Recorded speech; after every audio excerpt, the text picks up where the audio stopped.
오늘 이 시간 우리에게 주시는 하나님의 말씀은 열왕기상 2장입니다. 열왕기상 2장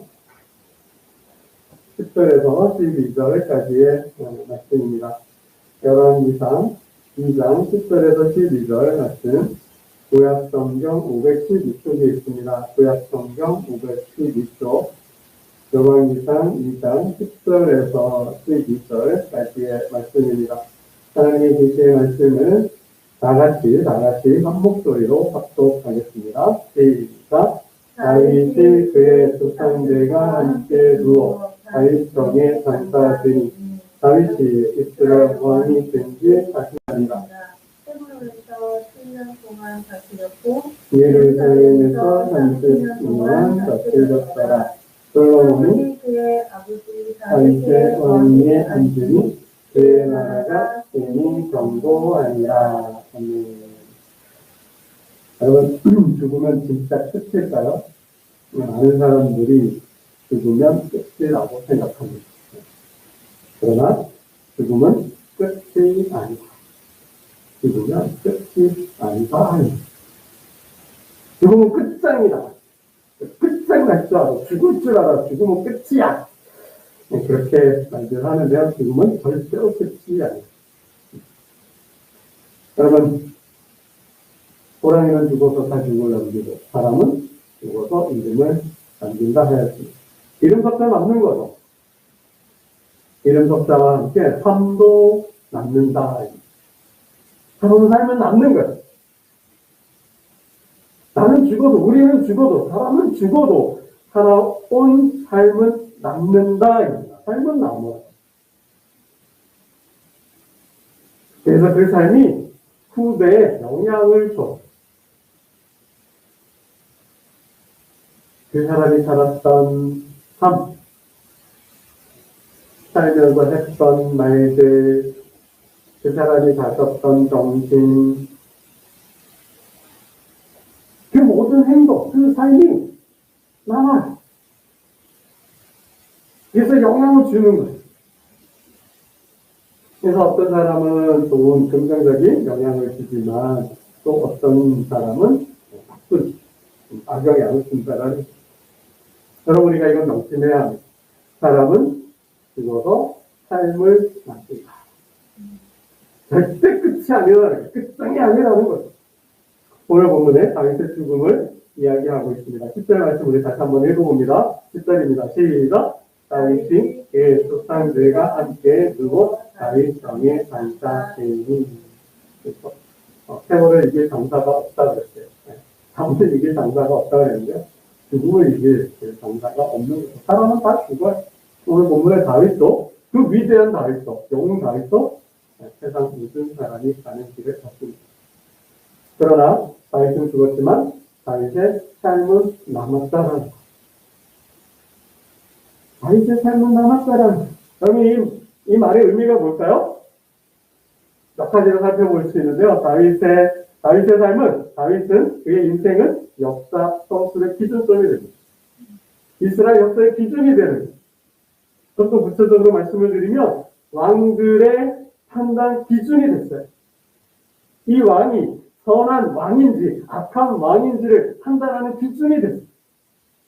정말 이 왕이 성군이냐 아니냐를 결정하는 잣대가 됐다는 말씀이에요.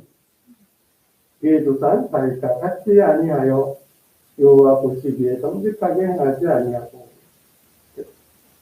그의 조상 다윗과 같이 아니하고.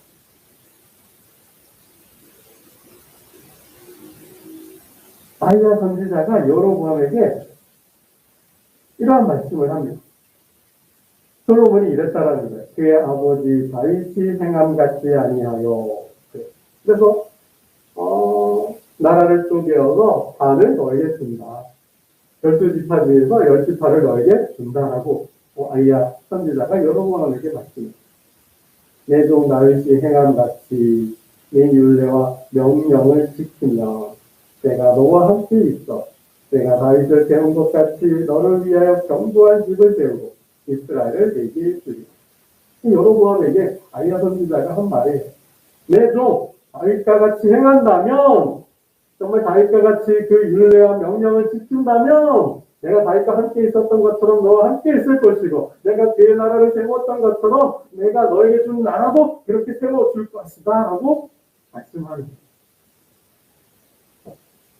그럼 다윗의 삶은, 다윗의 인생은 성공이냐 아니냐를 결정했고 그 나라가 좋은 나라냐 아니냐를 결정했고 나아가서 역사의 소설에 그 시대가, 그 역사가 선한 시대였냐 악한 시대였냐를 결정하는 기준이 됐다라는 거예요. 죽음은 끝이 아니죠? 하나님은 이스라엘 백성들과 약속했어요. 메시아를 보내겠다. 내가 메시아를 보내겠다고 말씀하셨어요. 약속하셨어요. 그리고 약속하신 대로 메시아를 보냈어요. 하나님은 누구를 통해 메시아를 보냈을까요? 어떤 사람, 어떤 가문을 통해서, 어떤 지파를 통해서? 유다 지파 다윗의 후손으로 메시아를 보냈어요. 유다 땅 에브라다야, 너는 유다 족속 중에 작을지라도 이스라엘을 다스릴 자가 내게서 나오리라. 그의 근본은 상고의 영혼에 있는. 유다 지파 중에 작지만, 베들레헴아, 유다 지파 중에 너는 작지만 내게서 통치자가, 왕이, 메시아가 나올 것이다. 그의 근본이 상고의 영혼에 있는 것. 어느 지파요? 다윗의 유다 지파, 다윗의 후손입니다. 목자들에게 이런 말씀을 하십니다. 오늘 다윗의 동네에 구주가 나섰다. 베들레헴. 요셉에게는 다윗의 자손 요셉. 스텝을 지르셨죠? 여러분, 바울은 사도행전 13장에서 또 이렇게 말씀합니다. 하나님이 약속하신 대로 이 사람의 후손에서 이스라엘을 위하여 구주를 세우셨으니 곧 예수라. 하나님은 이스라엘과 또 모든 민족과 열방을 위하여 메시아를 보내시겠다고 약속하셨는데 그 메시아를 다윗의 후손으로, 다윗의 혈통으로 보내셨다라는. 그래서 마태복음 1장은 예수님의 족보죠. 그 시작이 이래요. 아브라함과 다윗의 자손 예수 그리스도의 세계라. 다윗의 자손. 그래서 14대씩 나누잖아요. 14대씩 나누어서 예수님의 그 왕들을 기록하고 있습니다. 예수님께서 이스라엘 예루살렘에 입성할 때 군중들이 나와서 이렇게 외칩니다. 호산나 다윗의 자손이여, 주의 이름으로 오시는 이여 가장 높은 곳에서 호산나 하더라. 다윗의 자손. 여러분, 왜 하나님께서 다윗을 통하여서 그의 후손, 그의 혈통을 통해서 메시아를 보냈을까요? 하나님은 다윗의 나라, 다윗이 통치했던 그 나라를 이스라엘 역사상 가장 이상적인 나라로 보셨다. 마치 하나님 나라와 비견하는 나라로 보셨다라는. 그래서 이스라엘이 멸망당하고 바벨론의 포로로 잡혀갔을 때 하나님은 약속하셨어요. 예언하셨어요. 무너진 다윗의 장막을 다시 세우리라. 새 언약을 맺겠다 말씀하시죠. 유다와 이스라엘이 멸망하고 그 왕족이 몰락할 때 그 가운데서도 하나님은 다윗의 언약을 기억하셨어요. 그리고 다윗의 언약을 기억하시고 그 약속을 새 언약으로 바꾸어서 새로 통치하셨다는 거예요. 여러분, 하나님께서 다윗의 장막, 무너진 장막을 다시 세우겠다, 다시 일으키겠다라는 말씀은 메시아 왕국, 이스라엘 백성들이 그 포로 가운데서 이방 민족에서 노예살이, 종살이 할 때 다윗의 나라를 꿈꾸잖아요. 다윗의 나라를 꿈꿀 수 있었던 거, 왜 하나님께서 이렇게 말씀하셨고 약속하셨기 때문에 메시아의 도래를 기다렸어요. 메시아의 나라를 기다렸어요. 그래서 다윗의 무너진 장막, 다윗의 나라는 하나님의 나라를 예표하고 지향하고 있다라는 것입니다. 더 나아가면 왕으로 오신 예수 그리스도를 예배하는 교회를 세우시겠다라는 메시지까지도 담겨 진짜 죽으면 끝일까요? 다윗의 삶을 볼 때 아니라는 거. 죽음은 끝이 아니라 그 삶은 남아요. 그 삶이 남아서 뭐야? 정신을 만들어요. 역사를 움직여요. 우리 후손들에게, 내 자손들에게, 내가 살아온 그 삶이, 내가 했던 말들이, 내가 가졌던 그 정신이, 내가 배웠던, 삶을 통해서 경험했던 그 모든 역사가 후손들에게 전수된다는 거예요. 우리가 알던 모르든, 의식하든 의식하지 않든, 나의 삶은 고스란히 영향을 미친다라는 거예요. 여러분, 이거 꼭 기억하셔야 된다. 여러분, 죽음은 끝이 아니에요? 어떻게 죽느냐에 따라서 그 죽음은 긍정적인 영향, 긍정적인 효과를 주지만 때로는 부정적인 아픔을 줄 수 있다는 거예요. 트라우마가 될 수도 있다는 거예요. 그래서 큰 아픔과 고통을 줄 수도 있다는 거예요. 여러분, 그래서 죽음도 잘 죽어요. 기도해야 돼요. 아니면 나는 그냥 죽어가지만 나의 죽음으로 인해서 남는 사람들, 유가족은 엄청난 큰 상실감과 함께 큰 아픔과 고통을, 정신적인 고통을 겪을 수 있다라는 그 트라우마가 되어서 한평생 짐을 지고 살아갈 수도 있다라는 거예요. 그래서 그 상실감을 애도하기 위해서는 엄청난 에너지와 시간과 힘이 필요합니다. 그래서 죽음도 잘 죽으셔야 그냥 뭐 죽으면 되지가 아니라는 거예요. 여러분, 정말 한 사람의 인생이, 한 사람의 삶이 후대에 미친 영향이 이렇게 큰 사람이 있을까?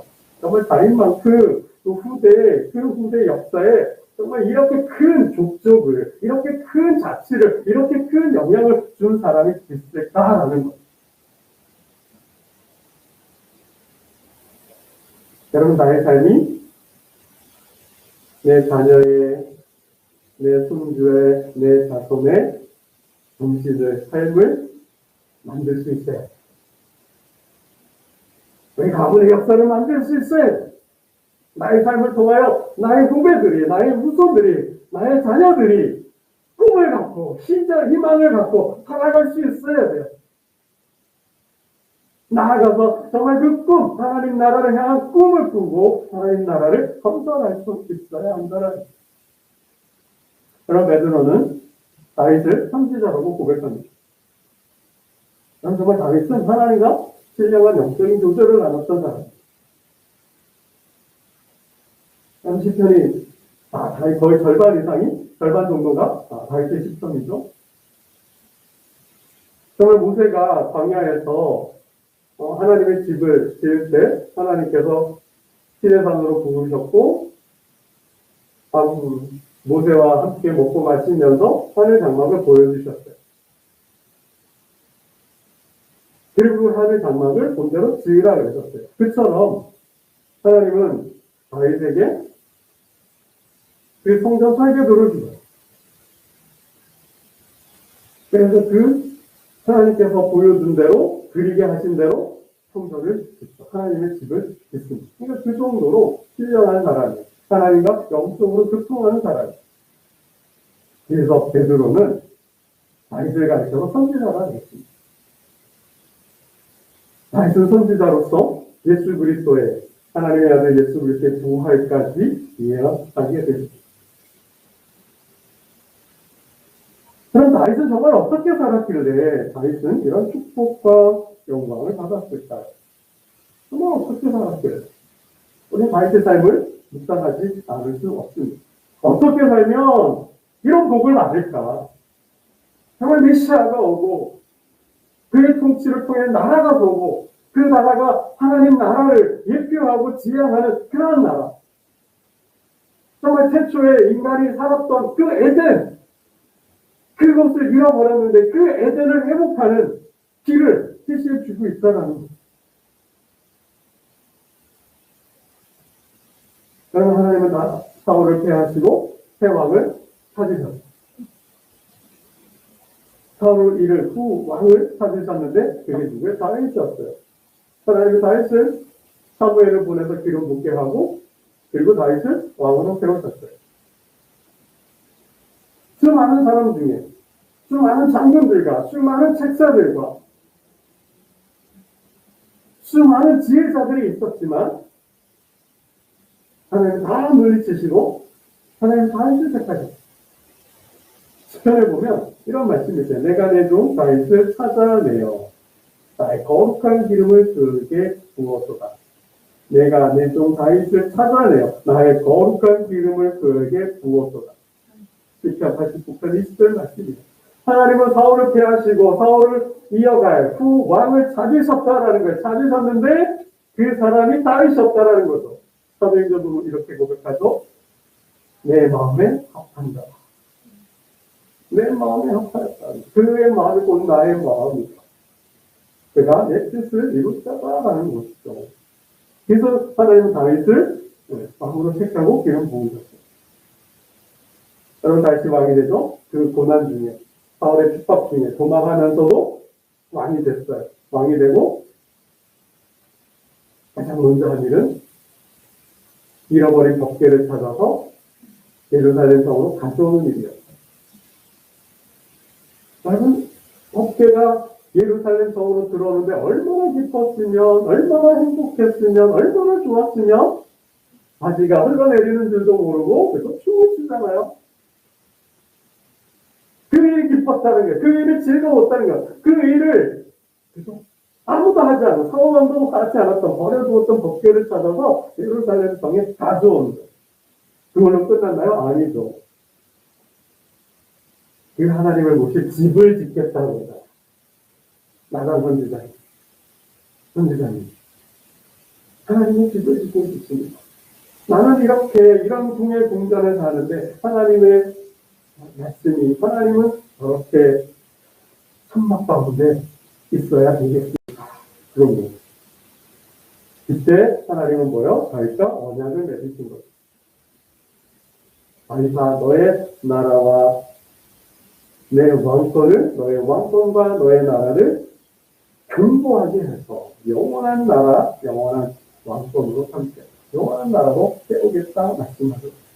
그때 다윗과 언약을 맺으신 때가 다윗이 하나님을 위하여 그의 집을 짓겠다고 했을 때 하나님은 다윗과 그런 언약, 약속을 했다는 거예요. 여러분 세계 역사를 보면 다윗의 그 왕권과 그의 군대와 그의 경험과 경륜과 그의 리더십이라면 세계를 제패하고도 남았다는 거예요. 알렉산더와 징기스칸을 맞먹는 그런 대제국을 건설할 수도 있었다라는 거예요. 그러나 다윗은 그것에 마음이 없었어요. 제국에 마음이 없었어요. 거기에는 관심을 두지 않았어요. 오직 다윗은 하나님 나라를 세우려고 했다라는 거죠. 모든 민족과 열방이 하나님 앞에 나와 예배하는 날. 그래서 하나님 안에서 모든 민족과 열방이 하나 되는 세계. 그래서 그 안에서 싸우지 않고 다투지 않고 전쟁하지 않고 평화 가운데 모두가 행복한 세상을 만들기를 원했어요. 그 나라, 그게 제사장 나라예요. 제국이 아니라 칼이 아니라 군대가 아니라 칼을 앞서서 세계를 통일하는 것이 아니라 하나님의 말씀과 하나님의 통치를 통해 하나님의 말씀과 예배를 통해서 세상을 하나로 만들려고 했다라는 거예요. 세계를 통일하려고 했다라는 거예요. 여러분 어떻게 다윗이 이런 생각을 할 수 있었을까요? 이런 생각, 이런 아이디어는 도대체 어디에서 나오는 걸까요? 그냥 저절로 생기는 걸까요? 그렇지 않다라는 거예요. 절대 그럴 수가 없다라는 거예요. 내 마음에 합한 자, 내 뜻을 이룰 것이라 그랬는데요. 다윗의 삶을 잠깐 보면 다윗이 양치기 시절에 양을 칠 때 사자와 곰과 싸웠어요. 하나님의 이름으로 가서 싸웠다라는 거죠. 자신의 목숨을 걸고 생명을 걸고 양을 구해왔어요. 사자와 곰과 그렇게 싸웠다라는 거죠. 양을 놓고. 그때 하나님, 사자와 곰의 발톱으로부터 나를 구원하신 건져내신 하나님께서 이 할례 받지 않는 이 블레셋 군대, 이 블레셋 사람 골리앗으로부터도 나를 건져내시리. 나를 건져내셨으니 건져내시리. 이 고백으로 골리앗 앞에 나왔다는 거예요. 여러분 골리앗은 뭐예요? 자기가 자신을 믿고 오는 거죠. 싸움의 챔피언이잖아요. 나를 이길 자가 없잖아요. 모든 싸움에서 승리했어요. 백전백승이에요. 그럼 자신을 믿고 칼을 믿고 나오잖아요. 근데 다윗은 만군의 여호와예요. 전쟁은 하나님께 속했고 구원은 하나님께 있는 구원은 칼에 있지 않아요. 만군의 여호와의 이름이 있어요. 그래 그 이름으로 그 믿음으로 나아가죠. 그러니 건져내셨으니 건전 예식이라 고백하는 거죠. 뿐만 아니라 다윗이 정말 얼마나 무슨 삶을 삽니까? 험악한 삶을 살아요. 자신의 삶을 하나님께 맡겼어요. 골리앗을 죽이고 영웅이 됐어요. 사울왕이 시기해요. 그를 내치잖아요. 그를 죽이려고 하잖아요. 그래서 어쩔 수 없이 도망을 가요. 사울을 죽일 수 있지만 죽이지 않고 그뿐만 아니라 압살롬이 반역했을 때 또 시바가 반역할 때 시므이가 그리고 사울과의 사람이 얼마나 다윗을 욕하고 저주합니까? 그의 신하들 중에서 요압이 얼마나 다윗을 아프게 하고 힘들게 합니까? 근데 다윗은 손대지 않았어요. 그냥 하나님께 맡겼다 그랬어요. 하나님께서 재판정이 되셔서 내가 잘못한 것이 있다면 나에게 아픔을 줄 것이지만 내가 만약 잘못한 일이 없다면 하나님께서 어떻게 갚아주시리라라는 거. 하나님께 맡겼다라니 하나님께 맡겼다라니. 여러분 정말 이게 가능한 일일까요? 자기가 직접 하지 않았다라는 게 손대지 않았다라는 것. 여러분 다윗은 고난 중에도 새벽을 깨웁니다. 도망다니면서 그 고난을 겪으면서 온갖 고난을 겪으면서도 그는 새벽을 깨우고 새벽에 하나님 앞에 나아갑니다. 새벽에 하나님께서 말씀하십니다. 여러분 전쟁이에요. 전쟁 중에도 다윗은 하나님을 의지합니다. 군대가 아니에요. 병마가 아니에요. 사람이 아니에요. 인간의 계략이 아니에요. 그는 하나님 앞에 나아가고 하나님의 말씀을 들었고 그리고 그 말씀대로 전쟁을 수행합니다. 나는 다윗이 모든 삶을 가지고 하나님 앞에 나아갔고 그리고 하나님 말씀을 주시면 그 말씀을 삶에 적용했다는 거예요. 여러분 시편 1편 말씀이 뭐죠? 복 있는 사람이잖아. 복 있는 사람이 누구예요? 여호와의 말씀을 즐거워하여 묵상하는 자로. 다윗은 이 말씀을 마음에 새겼을 것 같아요. 신명기의 말씀을 마음에 새겼을 것 같아요. 오늘 복과 저주와 생명과 죽음이 오늘 너희 앞에 있다라고 말씀하시잖아요. 정말 그 신명기의 말씀들을 마음에 새기고 살았던 것 같아요.